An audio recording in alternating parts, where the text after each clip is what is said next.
বর্ষা শুরু হওয়াতে কয়েকদিন ধরে বেশ কিছু পেটের রোগের পেশেন্ট পাচ্ছি, যাদের পেটে কামড়ে কামড়ে পটি হচ্ছে, আমাশার মতো পটি হচ্ছে, বারবার পটি যেতে হচ্ছে, কিংবা সঙ্গে জ্বর আছে, সঙ্গে সর্দি কাশি থাকতে পারে।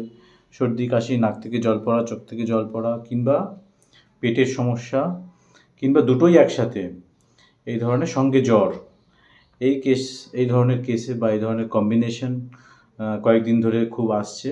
এবং কয়েকটা ওষুধ খুব ভালো ইন্ডিকেটেড ওষুধ হচ্ছে ডালকামারা, রাস্টাক্স, আর কিছু কিছু ক্ষেত্রে ব্যাপটিসিয়া, অ্যান্টিমক্রুড, এই ধরনের ওষুধগুলো খুব ভালো ইন্ডিকেটেড হচ্ছে এবং ভালো রেজাল্ট দিচ্ছে।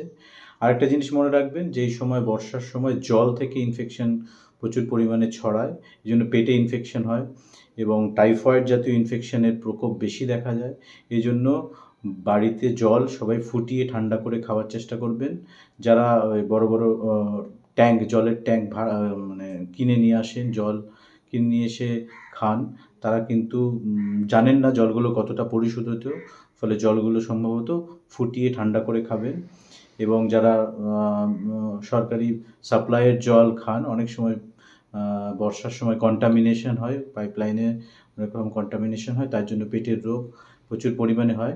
তাই প্রত্যেকে জল ফুটিয়ে খাবেন এবং যে ওষুধগুলো বললাম এগুলো বাড়িতে রাখবেন এবং কোনো ভালো হোমিওপ্যাথি ডাক্তারের পরামর্শে ওষুধগুলো কিন্তু সিলেক্ট করে খেতে হবে। এক একজনের এক একটা ওষুধে কাজ হয়। এছাড়া আরও অন্য ওষুধও হতে পারে, সেটা ডাক্তারের পরামর্শ করে নিয়ে খাবেন।